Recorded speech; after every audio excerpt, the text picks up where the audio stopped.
جب دیکھیے حضور نے یہ جو خطبہ ارشاد فرمایا تھا، یہ کہاں ارشاد فرمایا تھا؟ میدان عرفات میں، لاکھوں لوگوں کے سامنے، منا میں لاکھوں صحابہ کے سامنے، اور اس موقع پر اس بات کی تاکید کی تھی کہ مسلمان دوسرے مسلمان کی عزت و آبرو پر حملہ نہیں کرے گا۔ غیبت کرنا عزت و آبرو پر حملہ کرنا ہے۔ آج تو ہمارا کلچر بن گیا ہے، ہمارا کلچر بن گیا ہے، ہماری تہذیب کا حصہ بن گیا ہے۔ جہاں دو تین دوست بیٹھتے ہیں وہاں گفتگو کا موضوع جو ٹاپک ہوتا ہے وہ کوئی تیسرا آدمی ہوتا ہے اور اس کے بارے میں بات کر رہے ہوتے ہیں۔ صحابہ کو پتا تھا کہ 10 تاریخ ہے، قربانی کا دن ہے، لیکن صحابہ کا انداز یہ ہوتا تھا، جاننے کے باوجود کہتے تھے اللہ بہتر جانتے، اللہ کا رسول بہتر جانتا ہے، اللہ و رسول عالم۔ حضور نے فرمایا الیس ھذا یوم النحر، کیا یہ قربانی کا دن نہیں ہے، 10 تاریخ نہیں ہے؟ صحابہ نے کہا بلا یا رسول اللہ، ہاں یا رسول اللہ۔ پھر دوسرا سوال کیا ای بلدکم ھذا، یہ کون سا شہر ہے جہاں تم ہو، یہ سرزمین کون سی ہے؟ نے یہ بھی فرمایا سنو، میں تمہیں مومن کے بارے میں نہ بتاؤں؟ ایمان کا رشتہ قائم ہے نا، اسلام کا رشتہ، اب اس رشتے کا حق کیا ہے، تقاضا کیا ہے؟ فرمایا مومن کون ہے؟ من امینہ الناس علی اموالہم وانفسہم، مومن وہ ہے جس کے سلسلے میں لوگوں کو اپنی جان، مال، عزت و آبرو کے سلسلے میں اعتماد ہو کہ اس سے ہماری جان کو نقصان نہیں پہنچے گا، مال کو نقصان نہیں پہنچے گا اور عزت و آبرو کو نقصان نہیں پہنچائے گا۔ سوسائٹی کے ساتھ میں رہنے والے لوگوں کو کسی کے بارے میں یہ اعتماد ہو، یہ کسی کے بارے میں غلط نہیں سوچے گا، حقیقی مومن وہ ہے۔ حضور نے فرمایا ادعوہم لآبائہم هو اقسط عند اللہ، وقال النبی صلی اللہ علیہ وسلم ان المسلم اخو المسلم لا یغشہ ولا یخونہ ولا یغتابہ، او کما قال النبی صلی اللہ علیہ وسلم۔ محترم بزرگوں اور عزیز دینی بھائیوں، اللہ کے نبی صلی اللہ علیہ وسلم نے اپنے مبارک حج میں میدان عرفات میں اور اس کے علاوہ منا کے اندر صحابہ کرام رضوان اللہ علیہم اجمعین کے سامنے مختلف خطبوں میں الگ الگ موقعوں پر بہت اہم ارشادات، ہدایات اور باتیں فرمائی تھی جو بہت ہی اہم ہیں انسان کے حقوق کے حوالے سے۔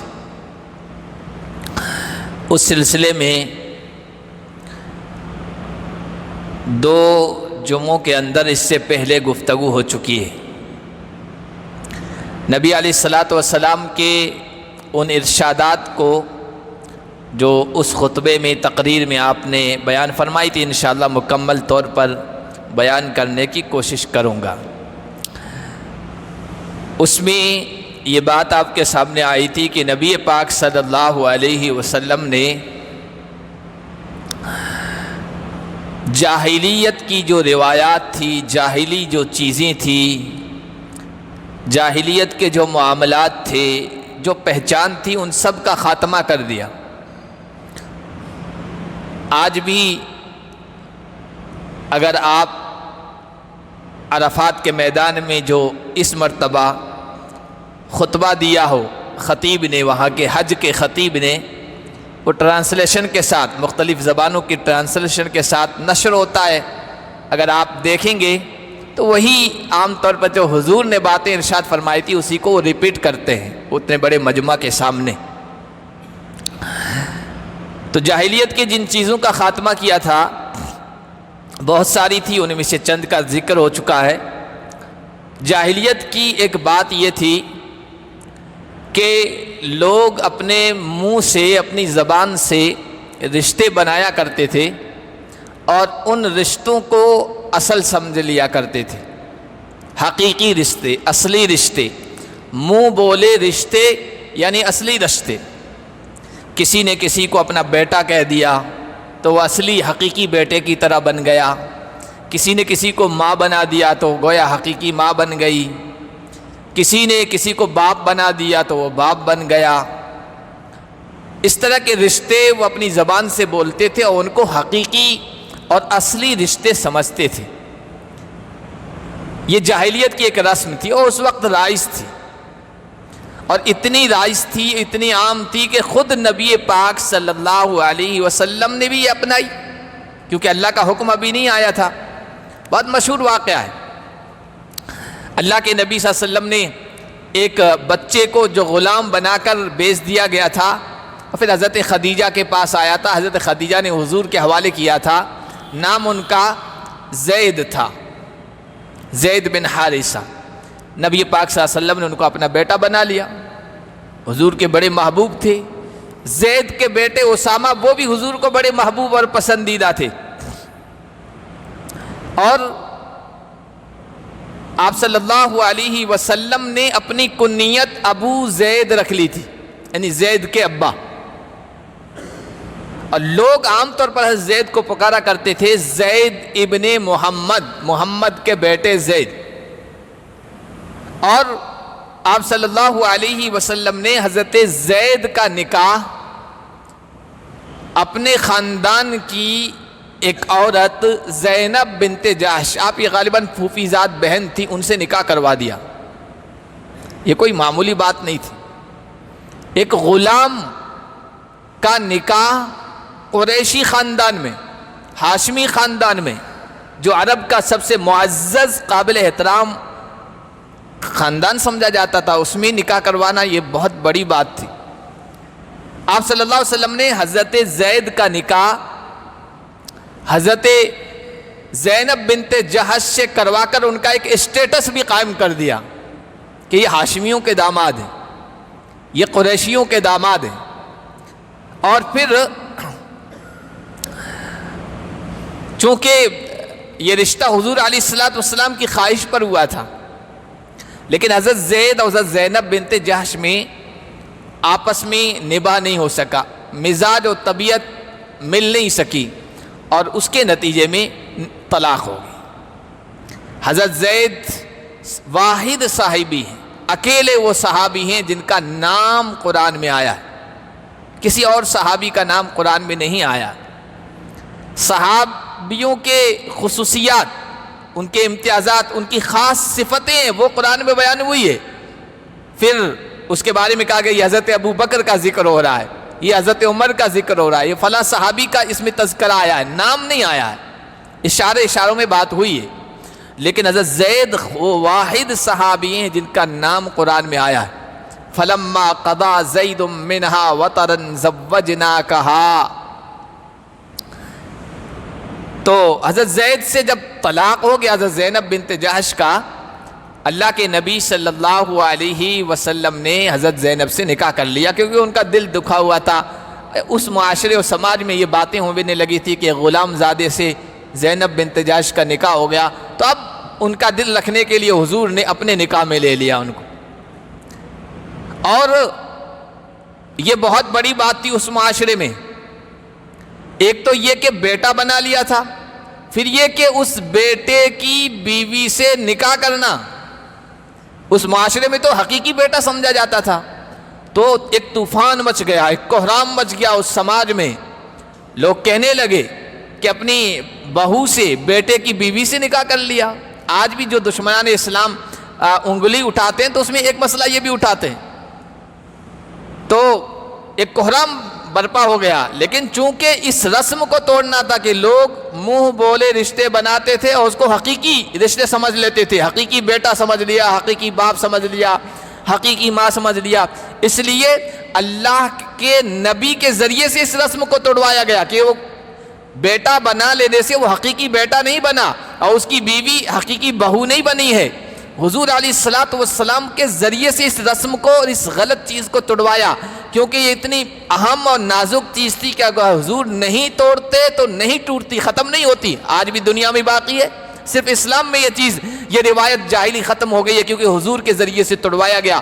اور حضور سے صرف یہ نہیں کہا کہ زینب بنت جہش سے تو جو تمہارے منہ بولے بیٹے زید کی بیوی ہے نکاح کر لو، یہ نہیں کہا قرآن نے، بلکہ زوجنا کہا، اے محمد اس سے نکاح، زینب بنت جہش سے نکاح ہم نے آسمانوں پہ کروا دیا ہے تمہارا، اس رسم کو توڑوا دیا۔ اور یہ بہت عام چیز تھی، حضرت زینب بنت جہش فخر کے طور پر کہا کرتی تھی، ازواج مطہرات حضور علیہ السلام کی جو بیویاں تھیں نا، ان بیویوں میں آپس میں گروپ بنے ہوئے تھے، سوتنی تھی، سوکنوں میں عام طور پر یہ چیز چلتی رہتی ہے، آپس میں چپ کلش، تھوڑا موڑا جھگڑا، نوک جھونک، انسان تھی، عورتیں تھی، انسان تھی۔ ایک طرف حضرت عائشہ، حضرت حفصہ، حضرت سودا، حضرت صفیہ، یہ ان کا گروپ تھا، دوسری طرف حضرت ام سلمہ تھی اور باقی ساری ازواج مطہرات تھی۔ تو آپس میں نوک جھونک چلتی رہتی تھی، معاملات حضور کے پاس بھی آیا کرتے تھے کہ وہ یہ کر رہی ہے، ان کے ساتھ یہ خصوصی معاملہ ہو رہا ہے، ہمارے ساتھ نہیں۔ حضرت عائشہ فرماتی ہے، بخاری شریف میں روایت موجود ہے کہ زینب اور میرے درمیان نوک جھونک چلتی رہتی تھی، وہ اپنی خوبی بیان کرتی، میں اپنا اعزاز بیان کرتی، اور اس طرح باتیں چلتی رہتی تھی۔ زینب یہ کہا کرتی تھی کہ سب باتیں ٹھیک ہے، تمہاری یہ خوبی، تمہارے اندر یہ امتیاز، لیکن میرے اندر خوبی یہ ہے کہ تم سب عورتوں کا نکاح حضور سے اس فرش پر، زمین پر ہوا ہے، میرا نکاح آسمانوں سے ہوا ہے۔ جب زینب یہ کہا کرتی تھی تو میں لاجواب ہو جایا کرتی تھی، میرے پاس خاموشی کے علاوہ کوئی جواب نہیں ہوتا تھا۔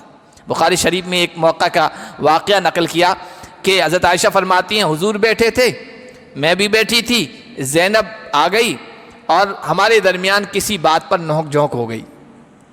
اب زینب بھی بولتی رہی، میں بھی بولتی رہی، آپس میں ایک دوسرے کو جواب، ایکشن ری ایکشن ہوتا رہا، اور اخیر میں میں خاموش رہی۔ یہ بخاری کا واقعہ کہ زینب بولتی رہی، میں خاموش رہی۔ جب زینب خاموش ہو گئی تو حضور نے میری طرف دیکھا تو پھر میں چھوٹ گئی، میں بولنے لگی اور ایسا جواب دیا کہ اس موقع پر زینب کو خاموش کر دیا۔ تو حضور نے صرف ایک تبصرہ کیا کہ ابو بکر کی بیٹی ہے، ایسی تیسی نہیں ہے، ابو بکر کی بیٹی ہے نا، آخر خاموش کر دیا۔ تو یہ نوک جھونک ہوتی تھی۔ کہنے کا مقصد یہ ہے کہ حضرت زید منہ بولے بیٹے تھے، اس رشتے کو اسلام نے ختم کیا کہ منہ بولے رشتے نہیں ہوتے ہیں، اور پھر ان کی جو گھر والی تھی، بیوی تھی، اس کا نکاح حضور علیہ السلام سے کروا دیا۔ منہ بولے رشتے یہ جاہلیت کی علامت ہے، یہ جاہلیت کی نشانی ہے۔ رشتے اسلام میں صرف 3 ہیں، 3 اسباب ہیں شریعت کے جس کی وجہ سے رشتے قائم ہوتے ہیں، اور سب سے پہلا نسب، جس کے گھر میں پیدا ہوا ہے تو ماں باپ، پھر چچا، پھوپھی، اور اس طرح کا جو رشتہ، خونی رشتہ جسے ہم کہتے ہیں قریبی، یہ نسب کا رشتہ یہ اسلام میں ہے۔ دوسرا رشتہ جو ہے صہر کا ہے، صہر کا مطلب دامادی رشتہ، جس کے یہاں کسی کا نکاح ہوا ہے، جس عورت سے نکاح ہوا ہے، اب اس عورت کی ماں اس کی ماں کی طرح ہو گئی، اس سے کبھی نکاح نہیں ہو سکتا ہے، یعنی ساس سے نکاح نہیں ہو سکتا ہے۔ وہ عورت اگر پہلے سے شادی شدہ تھی، پھر وہ وفات پا گیا اس کا شوہر یا طلاق ہو گئی، اس شوہر سے اگر لڑکی ہے تو اس لڑکی سے بھی اس کا نکاح حرام ہے، اس شوہر کا۔ یہ صہر کا رشتہ، دامادی جو رشتہ ہوتا ہے، اس کی ماں اس کی ماں کی طرح ہو گئی، عورت کا باپ اس کی باپ کی طرح ہو گیا، اور جو دوسرے رشتے ہیں وہ صہر کا رشتہ یعنی دامادی رشتہ، یہ بھی اسلام اس کو ثابت کرتا ہے۔ تیسرا جو رشتہ ہے وہ رضاعت کا، یعنی اگر کسی نے کسی کا دودھ پی لیا، کسی عورت کا دودھ پی لیا بچپن میں، تو اب یہ رشتہ قائم ہو جاتا ہے، رضاعت کا رشتہ۔ جس عورت کا دودھ پیا وہ اس کی ماں بن گئی، اس سے نکاح اب نہیں ہو سکتا ہے، اس کا شوہر اس کا باپ بن گیا ہے، اور اس کا بھائی ہے وہ اس کا چچا بن گیا ہے، اور اس کے باپ کی جو بہن ہے وہ پھوپھی بن گئی ہے۔ یہ رشتے رضاعت کی وجہ سے، دودھ کی وجہ سے یہ قائم ہوتے ہیں۔ اسی وجہ سے بخاری شریف میں روایت موجود ہے کہ جب پردے کے احکام نہیں آئے تھے، اللہ کے نبی صلی اللہ علیہ وسلم کے گھر میں لوگ آیا کرتے تھے اور کوئی اس طرح کی پابندی نہیں تھی۔ حضرت عائشہ صدیقہ رضی اللہ تعالیٰ عنہ فرماتی ہیں کہ ایک مرتبہ میں گھر میں تھی، حضور نہیں تھے، ایک آدمی آیا، آدمی کا نام بھی آیا افلح، اور دروازہ کھٹکھٹایا، اندر آنے کی اجازت چاہی، تو کہا کہ نہیں میں اجازت نہیں دے سکتی، حضور سے پوچھوں گی پھر اس کے بعد اندر آنے کی اجازت دوں گی۔ حضور علیہ الصلوۃ والسلام جب تشریف لے آئے تو حضرت عائشہ نے کہا کہ فلاں آدمی آئے تھے، اندر آنے کی اجازت چاہی، میں نے نہیں دی۔ حضور نے فرمایا کون؟ کہا افلاح۔ کہا تم اندر آنے کی اجازت دے دیتے، اس لیے کہ افلاح تمہارے چچا ہیں، افلاح تمہارے چچا ہیں، وہ اندر آ سکتے تھے۔ تو حضرت عائشہ فرماتی ہے یا رسول اللہ میرے چچا کیسے ہوئے؟ کہا کہ افلاح کا جو بھائی ہے اس کی بیوی کا تم نے بچپن میں دودھ پیا تھا کہ نہیں پیا تھا؟ کہ یا رسول اللہ وہ تو پیا تھا۔ کہا تو پھر اس کی بیوی یعنی اس کا شوہر وہ تمہارا باپ بن گیا یا اس کا بھائی ہے، یہ چچا بن گیا رضاعت کے رشتے سے، اس لیے وہ اندر آ سکتا ہے۔ تو حضرت عائشہ کہتی ہے میں نے مزاح کے طور پر، مذاق کے طور پر کہا میں نے تو عورت کا دودھ پیا تھا۔ کہا کہ عورت کا ہی دودھ پیاؤ لیکن رشتے تو دودھ کی وجہ سے قائم ہو جاتے ہیں، وہ تمہارے ہاں آ سکتا ہے، اس کی اجازت ہے۔ تو رشتے صرف 3 وجہ سے اسلام میں ثابت ہیں، یا نسب کی وجہ سے، یا دامادی رشتے کی وجہ سے، یا پھر رضاعت اور دودھ پینے کی وجہ سے۔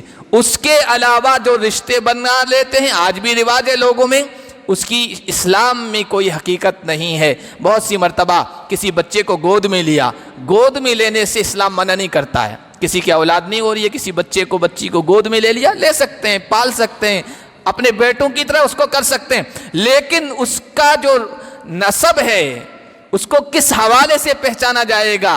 وہ تو اس کے باپ ہی کے حوالے سے پہچانا جائے گا، اس کے نسب سے، چاہے کاغذات میں اس پالنے والے جوڑے نے اپنا نام لکھوا دیا ہو پھر بھی جائز نہیں ہے، درست نہیں ہے۔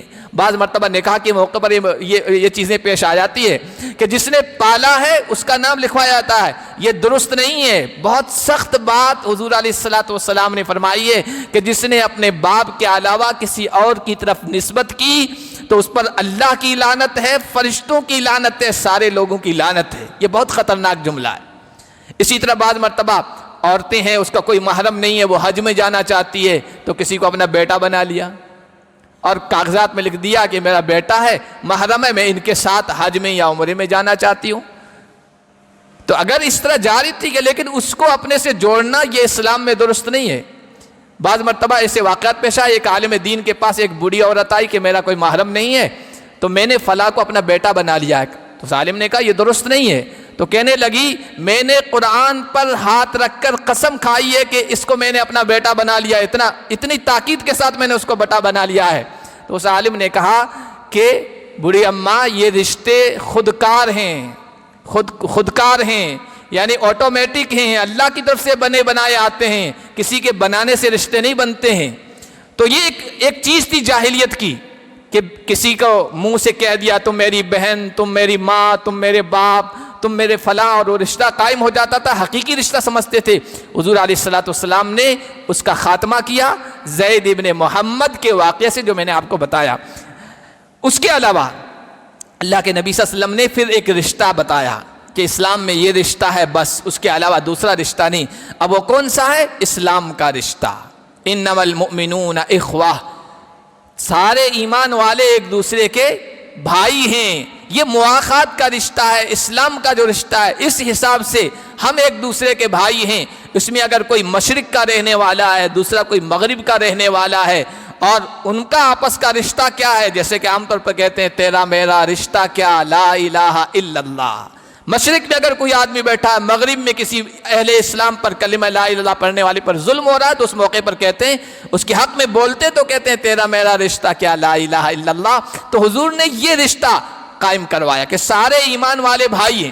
پھر اس رشتے کی اہمیت بتائی اسی موقع پر، فرمایا ان المسلم اخو المسلم لا یغشہ ولا یخونہ ولا یغتابہ۔ یہ حجۃ الوداع کے خطبے کی اہم باتیں میں آپ کے سامنے، یہ تیسرا ہفتہ میں رکھ رہا ہوں۔ حضور نے فرمایا اب اسلام کا رشتہ ہے، خونی رشتے ہیں اپنی جگہ ہیں، دامادی رشتے ہیں اپنی جگہ ہیں، اور جو ہے رضاعت کے دودھ پینے کے رشتے اپنی جگہ ہیں۔ اب اسلام کا رشتہ ہے، اس رشتے کا تم خیال رکھنا ہے، اس رشتے کا تم ایک دوسرے سے بھائی بھائی ہم ہیں یہ کہو یا نہ کہو، اسلام کا رشتہ ایسا ہے کہ ہر کلمہ گو تمہارا بھائی ہے۔ اب اس کا حق کیا ہے؟ حضور نے فرمایا لا یغشہ، ایک اسلام والا دوسرے اسلام والے کو، غش کے معنی آتے ہیں دھوکہ دینا، غش کے معنی آتے ہیں ملاوٹ کرنا، غش کے معنی آتے ہیں خیانت کرنا۔ کسی معاملے میں دھوکہ نہیں دے گا مسلمان کو، ملاوٹ نہیں کرے گا، خیانت نہیں کرے گا، لا یغشہ، نہ اس کے ساتھ مال کے سلسلے میں خیانت کرے گا، دھوکہ دے گا، نہ معاملات میں دھوکہ دے گا، نہ تعلقات اور رشتوں میں دھوکہ دے گا۔ یہ ایک مسلمان کا حق ہے۔ ولا یخونہ، نہ مسلمان کے ساتھ خیانت کرے گا، نہ اس کی عزت و آبرو میں، نہ اس کے مال میں، نہ اس کی جان میں، نہ مشورے میں۔ آپ کے پاس کوئی مشورہ لینے آیا، بیٹے بیٹی کے رشتے کے سلسلے میں، مال کاروبار کے سلسلے میں، آپ کا حق ہے جب آپ کے پاس وہ پہنچا ہے مشورہ لینے تو اس کے حق میں جو بہتر ہے وہ مشورہ دیں۔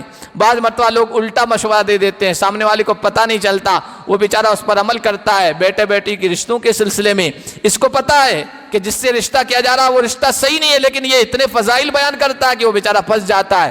کہا کہ المستشار مؤتمن، جس سے مشورہ طلب کیا جا رہا ہے وہ قابل اعتماد ہے، اس پر اعتماد کر کے مشورہ لیا جا رہا ہے، اس کی ذمہ داری ہے کہ صحیح مشورہ دے۔ تو فرمایا مسلمان دوسرے مسلمان کو کسی چیز میں خیانت نہیں کرے گا، ولا یغتابہ، اور مسلمان دوسرے مسلمان کی غیبت بھی نہیں کرے گا۔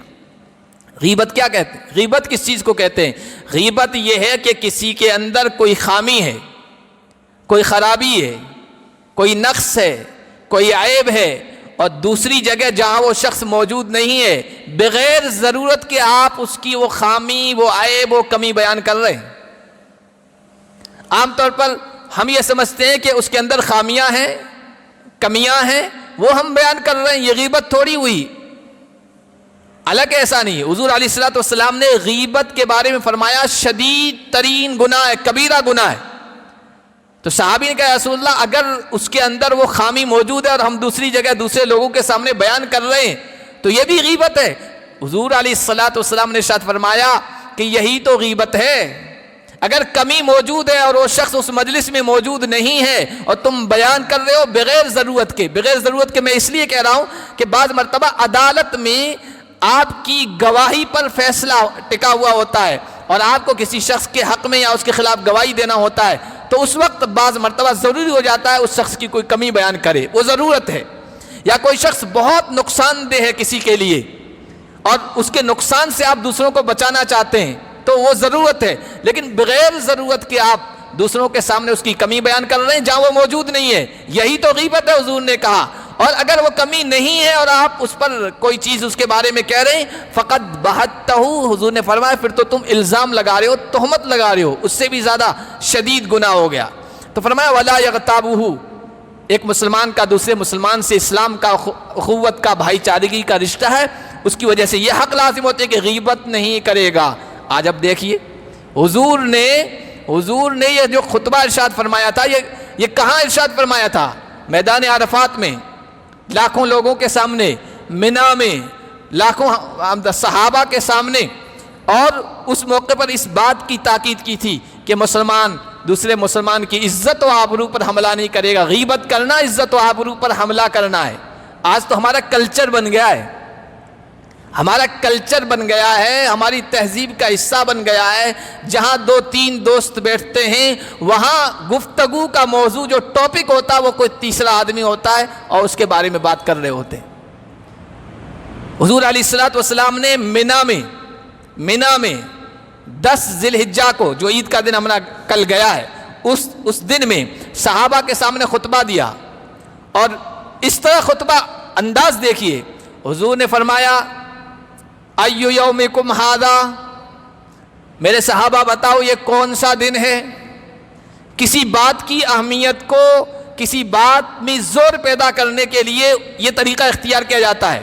صحابہ کو پتا تھا کہ 10 تاریخ ہے، قربانی کا دن ہے، لیکن صحابہ کا انداز یہ ہوتا تھا، جاننے کے باوجود کہتے تھے اللہ بہتر جانتے، اللہ کا رسول بہتر جانتا ہے، اللہ و رسول عالم۔ حضور نے فرمایا الیس ھذا یوم النحر، کیا یہ قربانی کا دن نہیں ہے، 10 تاریخ نہیں ہے؟ صحابہ نے کہا بلا یا رسول اللہ، ہاں یا رسول اللہ۔ پھر دوسرا سوال کیا ایو بلدکم ھذا، یہ کون سا شہر ہے جہاں تم ہو، یہ سرزمین کون سی ہے؟ صحابہ نے کہا اللہ و رسول عالم۔ پھر حضور نے فرمایا کیا یہ بلد امین، بلد محترم، مقدس سرزمین مکہ کی سرزمین نہیں ہے؟ صحابہ نے کہا ہاں یا رسول اللہ، یہ مکہ کی سرزمین ہے۔ پھر تیسرا سوال کیا ایو شہرکم ھذا، یہ مہینہ کون سا چل رہا ہے؟ صحابہ نے کہا اللہ اور رسول بہتر جانتے ہیں۔ پھر حضور نے کہا کیا یہ ذی الحجہ کا حج کا محترم مہینہ نہیں چل رہا ہے؟ صحابہ نے کہا یا رسول اللہ یہ وہی مہینہ چل رہا ہے۔ اب حضور نے تین عظمتوں کا حوالہ دیا ہے، تین عظمتوں کا، تین حرمتوں کا۔ جو دن تھا وہ بڑی حرمت اور عظمت والا، جو سرزمین تھی وہ بڑی عظمت اور حرمت والی، اور جو مہینہ تھا وہ بڑی عظمت اور حرمت والا۔ اور اس کے بعد کہا سنو، جس طرح تم اس دن کی عظمت کو اپنے ذہن و دماغوں میں بٹھائے ہوئے ہو، جس طرح اس مقدس سرزمین کی عظمت اور احترام تمہارے دل و دماغ میں ہے، اور جس طرح اس مہینے کی عظمت تمہارے دل و دماغ میں ہے، اسی طرح کی عظمت کس چیز کی ہے؟ الا ان دماءکم و اموالکم و اعراضکم حرام علیکم کحرمت یومکم ھذا فی بلدکم ھذا فی شہرکم ھذا۔ جس طرح تم اس مہینے کی عظمت سمجھتے ہو، جس طرح تم اس مہینے کی عظمت سمجھتے ہو، اس دن کی عظمت سمجھتے ہو، اس زمین کی عظمت سمجھتے ہو، حرمت سمجھتے ہو، اسی طرح کی حرمت تمہارے خون کی ہے، انسانوں کے خون کی ہے، مسلمانوں کے خون کی ہے، ان کے مال کی ہے، ان کی عزت و آبرو کی ہے۔ ان کی عزت و آبرو پر حملہ کرنا گویا مکہ کی حرمت کو پامال کرنا ہے، عید کے دن کی حرمت کو پامال کرنا ہے، اور ذی الحجہ کی حرمت کو پامال کرنا ہے۔ بلکہ حضور علیہ السلام نے ایک موقع پر کعبے کو خطاب کر کے کہا، کعبے سے مخاطب ہوئے، کعبے سے گفتگو کرتے ہوئے، یہ بھی بات کی اہمیت پیدا کرنے کے لیے کعبہ سے کہا کعبہ تو بڑا محترم ہے، تو بڑا قابل احترام ہے، تیری بڑی عظمت ہے، تیرا بڑا ادب ہے ہمارے دلوں میں، لیکن ایک مسلمان کی عزت، اس کا احترام، اس کے خون، اس کی جان، اس کے مال کا احترام تجھ سے بھی بڑا ہوا ہے۔ حضور علیہ السلام نے مسلمانوں کی جان، مال، عزت و آبرو کے سلسلے میں خصوصی طور پر خطبہ حجۃ الوداع میں اہمیت بیان فرمائی تھی، اور کہا کہ مسلمان کی غیبت نہیں کی جائے۔ غیبت کرنا اس کی عزت پر حملہ کرنا ہے، آبرو پر حملہ کرنا ہے، اس کے گوشت کو نوچنا ہے۔ سورۃ الحجرات میں تو یہی تشبیہ دی گئی ہے، کسی بھائی کی مردہ لاش پڑی ہوئی ہے، کیا اس مردہ لاش میں سے تم نوچ کے کھاؤ گے گوشت؟ کہا یا رسول اللہ ایسا کون گھنونا کام کر سکتا ہے، کون کر سکتا ہے؟ کہا کہ کسی کی غیبت کرنا، قرآن کی آیت کا ترجمہ میں کر رہا ہوں سورۃ الحجرات کی، کہا کسی کی غیبت کرنا مردہ بھائی کی لاش میں سے گوشت نوچ کر کھانا ہے۔ پھر حضور علیہ السلام نے یہ بھی فرمایا سنو، میں تمہیں مومن کے بارے میں نہ بتاؤں؟ ایمان کا رشتہ قائم ہے نا، اسلام کا رشتہ، اب اس رشتے کا حق کیا ہے، تقاضا کیا ہے؟ فرمایا مومن کون ہے؟ من امینہ الناس علی اموالہم وانفسہم، مومن وہ ہے جس کے سلسلے میں لوگوں کو اپنی جان، مال، عزت و آبرو کے سلسلے میں اعتماد ہو کہ اس سے ہماری جان کو نقصان نہیں پہنچے گا، مال کو نقصان نہیں پہنچے گا، اور عزت و آبرو کو نقصان نہیں پہنچائے گا۔ سوسائٹی کے ساتھ میں رہنے والے لوگوں کو کسی کے بارے میں یہ اعتماد ہو، یہ کسی کے بارے میں غلط نہیں سوچے گا، حقیقی مومن وہ ہے۔ حضور نے فرمایا مسلمان کون ہے؟ من سلم الناس من لسانہ و یدہ، جس کے ہاتھ سے اور جس کی زبان سے لوگ محفوظ رہیں، اصل مسلمان وہ ہے۔ یہ حضور علیہ السلام نے مومن اور مسلم میں یہ فرق بتایا، حقیقی معنی بتایا، اور خطبہ حجۃ الوداع کی روشنی میں میں نے آپ کے سامنے رکھا۔ آگے اسی خطبے میں حضور علیہ السلام نے سماج میں، معاشرے میں اور سوسائٹی میں جو کمزور طبقات ہیں، جن کو کمزور سمجھا جاتا ہے، جو اپنے طور پر اپنا حق وصول نہیں کر سکتے ہیں، خصوصی طور پر ہدایات دی تھی۔ وہ کمزور طبقے کون سے ہیں؟ انشاءاللہ اگلے جمعے میں اس کو بیان کیا جائے گا۔ اللہ تبارک و تعالی خطبہ حجۃ الوداع کی اس اہمیت کو سامنے رکھ کر حضور کی ان ہدایات اور ارشادات کو ہمیں اپنی زندگی میں عملی طور پر اپنانے کی ہم سب کو توفیق عطا فرمائے۔